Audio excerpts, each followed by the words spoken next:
which you're not. There would be no chance on Earth that a shot that was made prior or after I left the movie.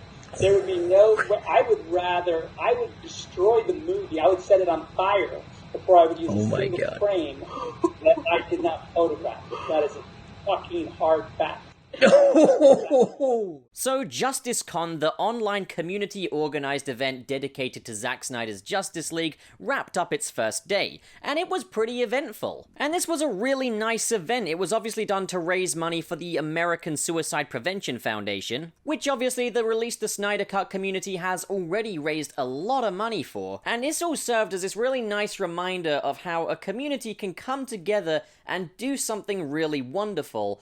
And I think the Zack Snyder's Justice League is going to be very much the fruit of that, and it was very evident, particularly in the final part of today's events, in which Zack Snyder took the spotlight. He definitely appears to have something of a spring in his step, and that's a really nice thing to see. I really felt the enthusiasm as he was telling us all about aspect ratio, answering fans' questions. He just seems like a really cool guy, and I'm so glad to see him get this second chance to finally finish the film his way. And he's definitely put some of my own concerns to bed, one of those being that there would still be use of certain Whedon footage in order to bridge a few gaps in the final film. No, he has made very clear that there will be none of that. What you're going to see here is 100% Zack Snyder's Justice League. There will be no CGI moustache whatsoever, and that gives me a very big reason to feel excited. As a huge fan of Zack Snyder, Man of Steel, Batman v Superman, I'm excited. He's made very clear that he does not want his Justice League to remind the audience in any way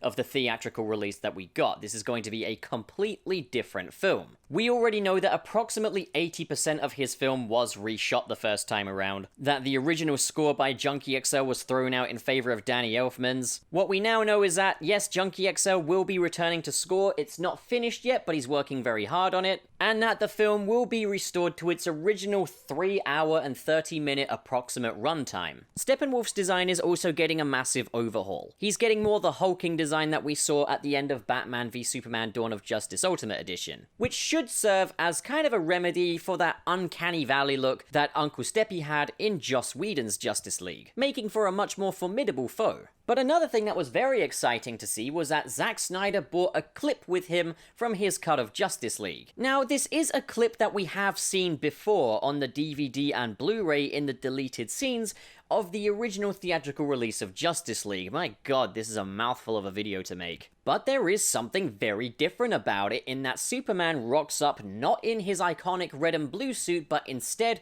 the black suit, which is something that people were asking me about today is, do you think Superman will appear in his black suit? Now, there have been pictures of Superman sporting a black suit from behind the scenes of Justice League, like just, you know, photography and everything. And as I said, I didn't expect they would have a mullet or a beard or anything to go with this one. It's still the classic sort of Superman clean-cut look, but he is wearing the black and white suit. So what's interesting about this is, as I say, we have seen this clip before on the Blu-ray, which caused the question of, has this suit been recolored to the black and white suit in post-production, or was it the other way around? If this is the film as Zack Snyder had always intended it to be, is it possible that maybe the suit was edited into the blue and red version for the Joss Whedon cut before it was rejected? Because I will say, comparing the two versions of this scene, it does appear that the colors have a very vibrant and glowy look in the colored version, which leads me to wonder if maybe that's been done in post. Now obviously this is not the full scene, just the beginning of this scene where Superman greets Alfred, and being as it is a scene we have seen before, I do believe it shows that they are keeping a lot under wraps. As well as that, Zack Snyder has said that it is very unfinished, it hasn't been properly graded just yet, so it's clear to see that work is underway on the film still, and it's probably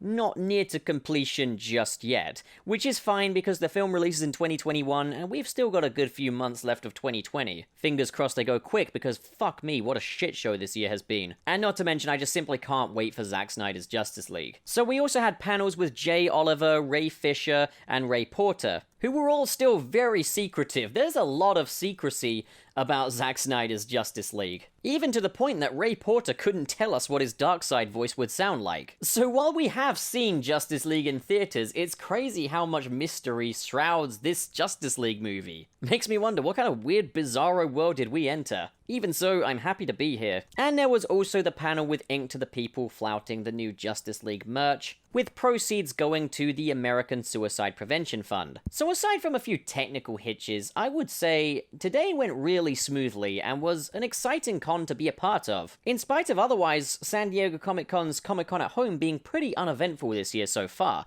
Obviously certain things can't be avoided, but naturally with Justice League being one of my more anticipated films of 2021, this appealed more to me. So bring on day 2. I'm particularly looking forward to the panel with Fabian Wagner, who was the director of photography on Justice League. So I would really love to hear what you guys are looking forward to most from day 2. Well, now I hand it over to you, fellow home dogs. What do you guys think? And if you did enjoy this video, might I ask you a favor? Please hit subscribe and that notification bell as your way of telling YouTube keep it coming. Likes are also highly appreciated. Now, I'm always trying to make my content better and more consistent, but this does come at a financial cost. And ad revenue isn't always going to cover putting a roof over my head and covering the subscription fees for the software I use to make these videos. So if you really enjoy this content and you feel like lending me a hand by any chance, I would be so grateful if you would consider joining my Patreon, which will also give you access to the Channel Pup official Discord server. I also have a written blog called Dr. Blogtopus over on channelpup.net. That is where I put my more critical and analytical stuff. And in the description below are links to different social media platforms where you're more than welcome to come and interact with me. So that's it for today, fellow home dogs. Thank you so much for watching. I'll see you on another video.